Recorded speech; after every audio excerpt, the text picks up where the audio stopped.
दोस्तों, एक समा नाम की लड़की होती है जो कि अपने एक प्रेमी से प्रेम प्रसंग हो जाता है और वो उसे प्रेम करती है और धीरे धीरे चुपके चुपके मिलने लगती है। लेकिन जैसे ही इसकी खबर इसके परिवार वालों को मिलती है, माता पिता को मिलती है, वैसे ही वो लोग सतर्क हो जाते हैं और सोचते हैं कि अपनी बेटी की शादी अब कर दी जाए, क्योंकि ये गलत रास्ते पर चल पड़ी है। अब उसके घर वाले उसकी शादी दूसरी जगह कर देते हैं। अब वो ससुराल में पहुंच तो जाती है, लेकिन उसका जो दिल था वो प्रेमिक पास में ही रह गया था। वो रह रह कर अपने प्रेमी के बारे में सोचा करती थी, उसकी यादें किया करती थी। उसके बाद में अपने ससुराल से ही मौका मिलते ही वो उसे फ़ोन मिला करके बातें किया करती है, उसके संपर्क में रहने लगती है। और दोस्तों, एक समय ऐसा आता है कि उसका पति जो होता है उसे रंगे हाथ अपने प्रेमी के साथ में देख लेता है, पकड़ लेता है। उसके बाद में वो ऐसा फैसला लेता है जिससे सभी लोग फिर यही कहते हैं कि जो इसके पति ने फैसला लिया वो सही लिया। तो आखिरकार क्या उसके पति ने फैसला लिया और कौन था प्रेमी, कहाँ की ये कहानी तो जानेंगे इस कहानी में। लेकिन दोस्तों, ऐसा जो भी करता है वो करने से पहले 100 बार सोच ले कि लास्ट में इनका अंजाम क्या होता है। तो चलते हैं आज की कहानी की तरफ। दोस्तों, आज की जो कहानी है जिला संभल से है। संभल के अंतर्गत एक थाना लगता है, असमोली थाना। उसके अंतर्गत एक गांव लगता है जिसका नाम था गांव का तलवार।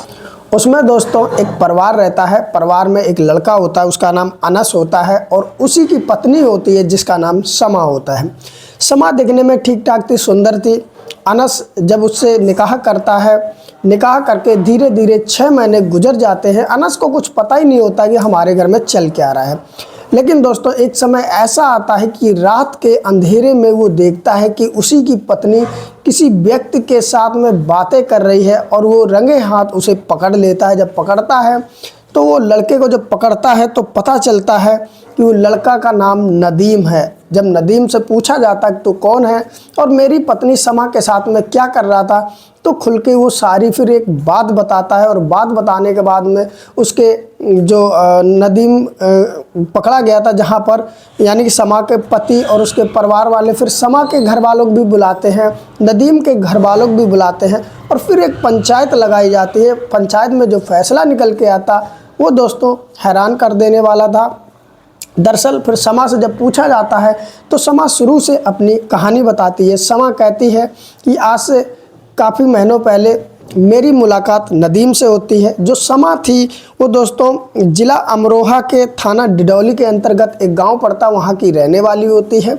समा अपने यानी कि जब कुंवारी थी तो अपने मम्मी पापा के घर में रहती थी और उसी गांव का ही ये नदीम लड़का होता है।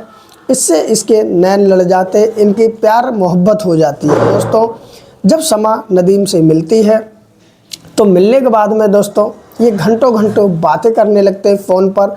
और दोस्तों एक ही गांव के थे। जब समा को समय मिलता है तो नदीम को कभी अपने घर बुला लिया करती थी, कभी वो नदीम से मिलने खेतों चली जाती थी। यानी कि जहां भी इसे मौका मिलता है वहां पर ये मिलने चली जाती है। और मिलने के बाद में दोस्तों फिर होता ऐसा कि ये जी भर के एक दूसरे से प्यार करते हैं। दोस्तों, प्यार का जब भूत इनके दोनों को सर पे चढ़ता है तो दोस्तों ये साथ में जीने मरने की कस्में भी खाने लगते हैं कि हम साथ में रहेंगे। लेकिन दोस्तों कहते हैं ऐसा हर किसी को मंजूर नहीं होता है। ये मोहब्बत के चर्चे जब गांव में फैलते हैं और गांव से समा के घर तक पहुंचते हैं तो कहीं ना कहीं समा के जो अम्मी अब्बू होते हैं उनको पता चल जाता है कि मेरी बेटी जो है वो कहीं ना कहीं गलत रास्ते पर चल पड़ी है और क्यों ना इसका निकाह कर दिया जाए, जिससे इसे हर वो चीज़ मिल जाए जिसकी इसे ज़रूरत है। तो कहीं ना कहीं मेरी बेटी सुधर जाएगी। अब होता ऐसा ही है कि समा के अम्मू अब्बू जो होते हैं, यानी कि अम्मी अब्बू होते हैं, वो थाना असमोली के अंतर्गत एक गांव होता है तलवार गांव। उसमें एक लड़का देखते हैं जिसका नाम अनस होता है। अनस भी दिखने में ठीक ठाक था। जब वो देख लेता है और देखने के बाद में दोस्तों समा की जो शादी होती है अनस से फिक्स हो जाती है और एक तारीख छाटी जाती है। इधर समा जो होती है वो नदीम को भूल नहीं पाती है, वो बार बार उससे मिलती है, अपने घर पर भी शादी की बात कहती है। लेकिन जो समा के घर वाले मानते नहीं। जब मानते नहीं हैं तो दोस्तों समा के आगे भी मजबूरी थी, क्योंकि उसकी तो चल नहीं रही थी। अब समा के अम्मी अब्बू जो अनस होता है उससे निकाह कर देते और समा दुल्हन बन करके अपने ससुराल पहुंच जाती है तलवार गांव में। लेकिन दोस्तों समा जब मिलती है अनस से तो उसे वो चीज़ नहीं महसूस होती जो नदीम के साथ महसूस होती। कहीं ना कहीं वो अपने जो उसका शौहर बन चुका था अनस, उससे प्यार कर ही नहीं पाती और रह रहकर उसे वहाँ भी नदीम की याद आती है। क्योंकि दोस्तों पहला प्यार पहला ही प्यार होता है, ऐसा लोग कहते हैं, और यही शायद समा के साथ हो रहा था। वो नदीम को भूल नहीं पा रही थी वहाँ पर भी, जबकि उसका अपना ही शौहर हो चुका था अनस। अब दोस्तों समय गुजरता जाता है, समा के पास में कोई फ़ोन नहीं था। दोस्तों होता ऐसा है कि ससुराल में जो फ़ोन होता है, यानी कि समा के ससुराल का जो फ़ोन होता है, जब मौका मिलता है तो वही फ़ोन से नदीम के पास में कॉल मिला दिया करती। और दोस्तों अपने जो भी दिल के हाल होती है, जो भी उसके दर्द होते हैं, वो बयां करती है और रो रो कर नदीम से कहती है कि मैं तुम्हारे बिना नहीं रह पाऊँगी, मैं तुमसे प्यार करती हूँ, तुम्हारी थी तुम्हारी हूँ, बेशक मेरे अम्मी अब्बू ने शादी कर दी हो। दोस्तों इस तरह जब लड़की बोलती है तो नदीम जो होता है वो भी तो चाहता था समा को, वो भी कहता है कि मैं भी तुम्हें कहाँ भूल पाया हूँ, मैं भी तुमसे बेइंतहा प्यार करता हूँ।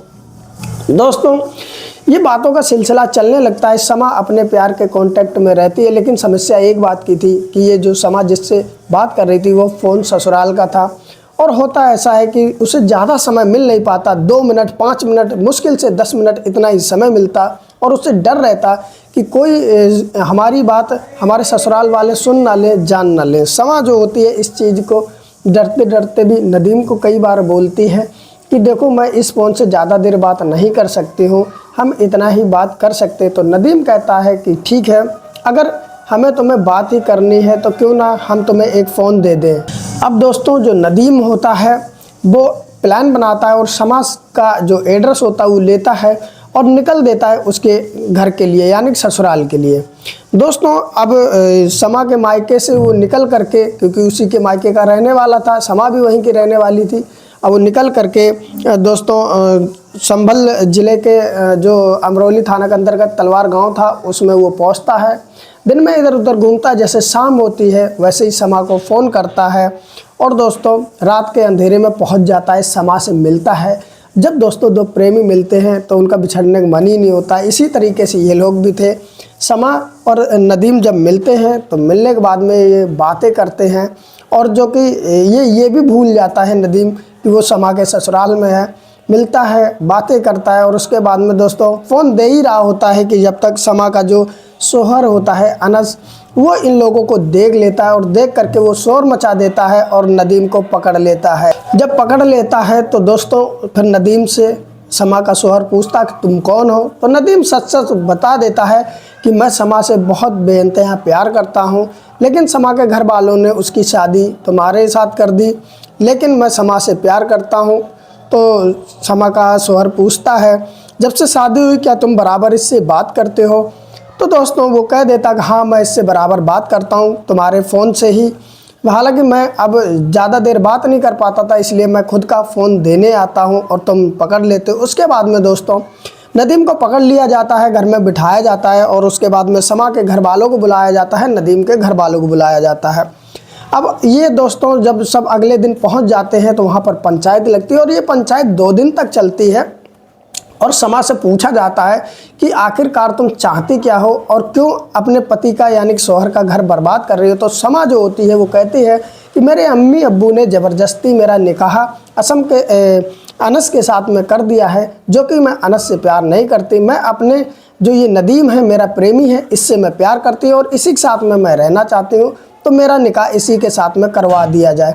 दोस्तों नदीम जो होता है वो भी यही बात बार बार कहता रहता है कि मैं समा से प्यार करता हूं और मैं इसी से निकाह करना चाहता हूं। दोस्तों फिर समा के जो शौहर होता है उससे अनस से पूछा जाता है कि तुम क्या चाहते हो? तो वो कहता है कि मेरे निकाह के 6 महीने बीत चुके हैं, अगर पत्नी चाहती तो मुझसे प्रेम कर सकती थी, लेकिन ये मुझसे प्रेम नहीं करती। और ऐसे केस मैंने बहुत से सुन रखे हैं, चाहे वो मेरठ का केस हो चाहे कहीं का भी हो, ऐसे कई केस देखे हैं जिसमें प्रेमी और यानी कि जो पति की पत्नी होती वो पत्नी के प्रेमी और पत्नी मिल कर के ऐसी कई घटनाएं घटित हो चुकी। मैं नहीं चाहता कि मेरे साथ भी हो, इसलिए मैं चाहता हूं कि समा का निकाह नदीम के साथ हो जाए, मैं तो कहीं और ही कुछ देख लूँगा। दोस्तों ये बात जब वो फैसला लेता है समा का शौहर तो सभी हैरान हो जाते हैं, और ये फिर अनस जो होता है समा को तलाक दे देता वहीं पर। और दोस्तों समा को उसके मायके वालों को हाथ में सौंप दिया जाता है। और ये भी कहा जाता साथ के साथ में जब लड़की तैयार ना हो तो शादी नहीं करनी चाहिए, इससे दूसरा घर भी बर्बाद होता है।